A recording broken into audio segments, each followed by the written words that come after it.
អូខេសួស្តីបងប្អូនទាំងអស់គ្នាអញ្ចឹងនៅក្នុងវីដេអូនេះគឺខ្ញុំបង្ហាញតាក់ទងទៅនឹង tool XMM បន្តិចណាដោយសារខ្ញុំមានការកែប្រែបន្តិចជាពិសេសគឺតាក់ទងទៅនឹងការ check analyze AI អញ្ចឹង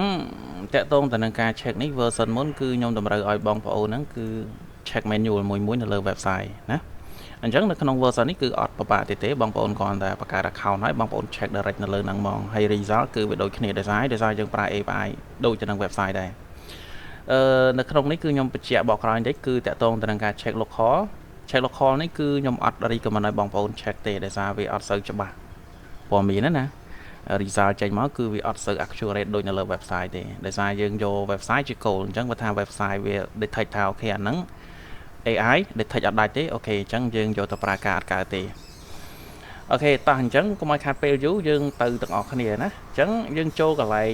នេះសាដាមកនេះខ្ញុំចុចកន្លែងនេះណាអូខេចុចកន្លែងហ្នឹងមកអញ្ចឹងបងប្អូនចុចកន្លែង setting នេះមកអញ្ចឹងនេះដោយសារខ្ញុំមាន3 account ស្រាប់ហើយណាអញ្ចឹងខ្ញុំ copy ទុកសិន account ហ្នឹងខ្ញុំទុកបង្កើតមុនហ្នឹងទេអូខេខ្ញុំ copy ទុកម្ដុំសិនស្រួលកុំឲ្យវាពិបាកហើយខ្ញុំលុបអូខេ clear pool ក៏បាន clear pool មានន័យថា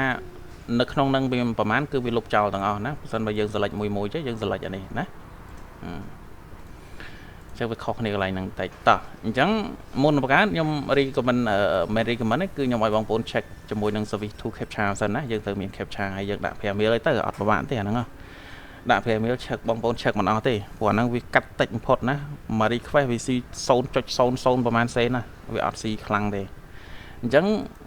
មកកន្លែងនេះគឺបងប្អូនចង់បង្កើតមកថា10ប៉ុន្តែកន្លែងនេះខ្ញុំអត់ឲ្យបងប្អូនបង្កើតច្រើនពេកទេដោយសារនេះ account នេះគឺវា expire ក្នុងមួយអាទិត្យបង្កើតច្រើនពេកវាអាច spam ដល់ platform គេអញ្ចឹងខ្ញុំរីកមកឲ្យបងប្អូនបង្កើតតិចបានហើយណាអូខេអញ្ចឹងនៅនេះខ្ញុំបង្កើតតែមួយបានហើយជា sample អូខេហើយយើងចុច create ចុច OK អញ្ចឹង version មុនគឺបងប្អូនទៅបង្កើតដៃចុចមួយដាក់ Gmail ដាក់អីខ្លួនឯងតែនេះអត់ទេគឺយើងប្រើ mail tab mail យកទៅបង្កើតដោយសារ account ហ្នឹងវាមិនមែនជា account អចិន្ត្រៃយ៍របស់យើងត្រូវប្រើទេប្រើផុតមួយអាទិត្យគឺយើងបោះចោលហើយនេះបងប្អូនគឺបង្កើតបានហើយប៉ុន្តែបង្កើតបានគឺវានៅក្នុង plan starter ទេ starter នេះបើសិនបើយើងប្រើច្រើនអត់កើតទេយើង check ច្រើនវា limit check វា limit check limit អញ្ចឹងយើងទៅមួយ step ទៀតគឺយើងត្រូវ upgrade account ហ្នឹងទៅជា pro user ណាអូខេ right click មកយក upgrade account អញ្ចឹង upgrade គឺយើងត្រូវ upgrade menu ដោយសារខ្ញុំតាក់ទងទៅនឹងព័ត៌មានកាតគឺខ្ញុំអត់ដាក់នៅលើ tool ទេណាអត់ដាក់នៅលើ tool ទេអូខេអញ្ចឹងនៅពេលដែលយើង right click មកគឺវាចេញទម្រង់បែបហ្នឹងហើយយើងចុចយកការនេះមកណាហើយយើងដាក់ព័ត៌មានកាតហើយយើងបញ្ជាក់មើលកន្លែងនេះផងកន្លែងនេះគឺវាអត់គិតលុយទេប៉ុន្តែកាតគឺយើងធ្វើ limit ណាអត់ limit អត់កើតទេយើងដាក់ limit មួយរៀលចោលទៅនិយាយទៅកាតដែលយើងប្រើជាមួយ online គឺយើងធ្វើ limit ឲ្យត្រឹមត្រូវអូខេអញ្ចឹងយើងដាក់ការមកអញ្ចឹងកន្លែងនេះខ្ញុំសូមអូសដាក់ខាងនេះតិចមកខ្ញុំអត់ឲ្យឃើញព័ត៌មានការខ្ញុំទេយើងដាក់ការរៀងខ្លួនណាហើយកាតមួយកាតគឺយើងប្រើ unlimited account កន្លែងហ្នឹងណាអាហ្នឹងបច្ចុប្បន្នប៉ុន្តែទៅមុខទៀតអាហ្នឹងខ្ញុំមិនដឹងមិនទេអូខេខ្ញុំដាក់ព័ត៌មានខ្ញុំចូលសិនហើយខ្ញុំចុច start trial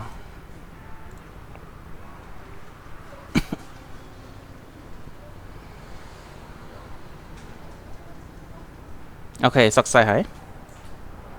នេះបន្ទាប់ពី success គឺវាចេញទម្រង់បែបហ្នឹងប៉ុន្តែបងប្អូនមិនខ្វល់ឲ្យបិទទៅអាហ្នឹងគឺអស់ការងារវាហើយនេះហើយនៅលើនេះគឺចេញជា producer ហើយ150ក្នុងមួយខែប៉ុន្តែយើងប្រើម្ដងមួយខែដោយសារនេះគឺមួយអាទិត្យគឺទោះសល់ឬក៏មិនអស់ក៏វាកាត់ចោលដែរគឺ account ហ្នឹងគឺប្រើឡើងការដែរគឺវាតម្រូវយើងដាក់លុយអញ្ចឹងយើងបង្កើតថ្មីទៅយើងលុបអាចារ្យចោលយើងបង្កើតថ្មីទៀតមកហើយតម្រង់បង្កើតដដែលទេតោះអញ្ចឹងមានតែប៉ុណ្្នឹងទេរបៀបបង្កើត account save មកប៉ុណ្្នឹងយើងអាចប្រើបានហើយយើងអាចទាញ file drop ឲ្យ check បានតាមចិត្តហើយណាអញ្ចឹងខ្ញុំ sample មួយតាក់ទងទៅនឹងការប្រើប្រាស់នេះខ្ញុំយក file នេះអានេះគឺជា file sin ណាយើងអត់តន់កែ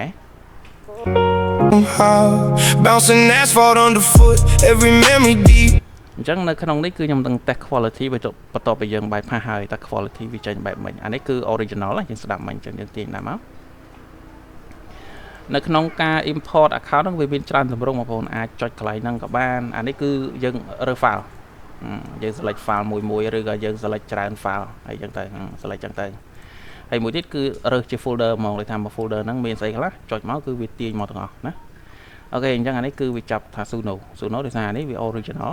អូខេអញ្ចឹងខ្ញុំ copy នេះឲ្យមកដើម្បី save បានហើយយើង select ចេញមក select ចឹងក៏បានយើង tick ក៏បានណាដូចតែគ្នាទេអញ្ចឹងខ្ញុំ select ចេញមកហើយដូចខ្ញុំបញ្ជាក់ខាងដើមអញ្ចឹងគឺរបៀបប្រើគឺដូចគ្នាដូចទៅនឹង version ចាស់ដែរអត់មានអីទេអញ្ចឹងខ្ញុំ recommend ឲ្យប្រើ pop ទៅតែអូខេហើយយើងចុច start មកពួកឡើងមាន right click ណាបងប្អូនគឺខ្ញុំដក right click ចេញឲ្យហើយអត់មានអី right click ទៀតទេអូខេអញ្ចឹងអាកន្លែងហ្នឹងយើងយក file មកដោយសារ file គឺយើងយក file ហើយកន្លែងនេះគឺមានន័យថាដល់ពេលដែលយើង bypass ហើយគឺវាឲ្យ check auto ចាអញ្ចឹងយើង tick ឲ្យវា check auto អានេះមិនបាច់ប៉ះទេតុកទៅអូខេអត់ចាំបាច់ប្រើទេ save ឲ្យខ្ញុំដាក់ save នៅក្នុងរបស់ខ្ញុំនេះនៅក្នុង folder 17អូខេចឹងរងចាំបន្តិចដោយសារនេះគឺខ្ញុំកែ flow តាក់ទងទៅនឹង bypass គឺខ្ញុំកែ flow ច្រើនអញ្ចឹងតាក់ទងទៅនឹង speed ការកែអីក៏វាមិនសូវខុសគ្នាហ្មងដែរបើខ្ញុំតេស្តមើលវាស្តៀងតែគ្នាទេអញ្ចឹងយើងចាំស្ដាប់ថាគុណភាពនៅពេលដែល bypass ហើយវាយ៉ាងម៉េចណាដូចខ្ញុំបញ្ជាក់នៅក្នុងdescription ខ្ញុំអញ្ចឹងគឺវាអត់បាត់ច្រើនទេណាសល់ប្រហែលជា 90% អញ្ចឹងវាខ្ពស់ស្ដាប់ទៅវានៅតែបរោះវាដូចដើមស្ដាប់ទៅវាអត់ដូច version មុនទេបើប្រៀបធៀបជាមួយនឹង version 1 2 1 3អីមកគឺវាខុសគ្នាសឹងតែមេងដីណាlayer អូយកឲ្យចាំបន្តិចសិន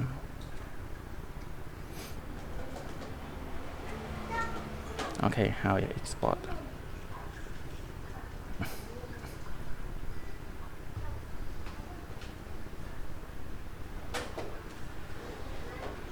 អូខេហើយWell ហើយវារត់ទៅ check auto ណាហើយយើងស្ដាប់មើលមក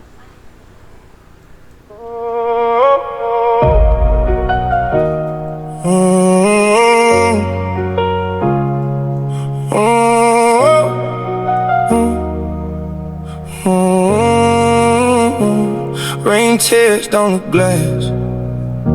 Our love could not just pass. Iron mic feels cold now.